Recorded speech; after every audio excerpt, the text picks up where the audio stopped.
For more videos, please like and subscribe our YouTube channel Gulshan of Faith. نبی کریم کو حیات النبی مان، تیرا نبی مر گیا تو کلمہ تبدیل کر۔ سکندر مرزا حکمران تھا یا ہے، ایوب خان صدر تھا یا ہے، یحییٰ خان تھا، ذوالفقار علی بھٹو تھا، نواز شریف تھا، مشرف صاحب ہیں، تھا اور ہیں کا فرق معلوم ہے؟ جو مر گیا روانہ ہو گیا دور ہو گیا وہ تھا، جو موجود ہے وہ ہے۔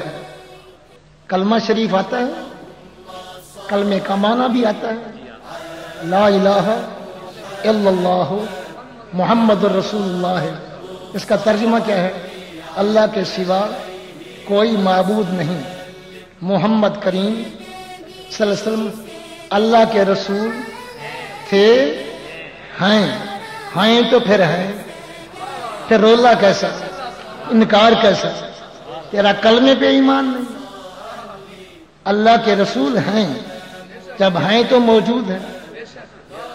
موت عادی برحق ہے، جسم سے روح جدا ہوئی، اللہ کو روح مصطفیٰ کے رکھنے کے لیے حضور کے جسم کے برابر کوئی مکان نہیں ملا، پھر روح کو واپس جسم میں داخل کیا۔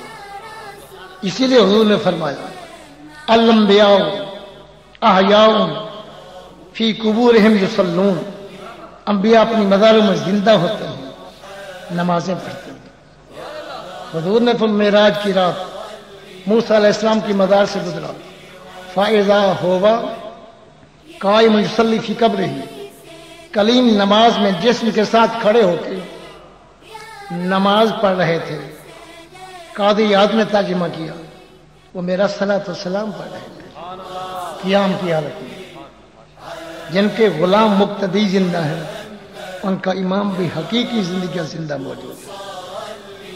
حاضر ناظر نہ مانو تو قرآن کا انکار ہوتا ہے۔ ہم ضدی نہیں ہیں، ہم قرآن کے ماننے والے۔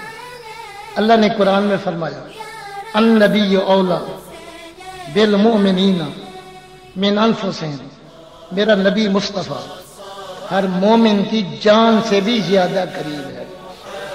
کسی مومن کی جان اتنا قریب نہیں اتنا مصطفیٰ کریم سب قریب ہے۔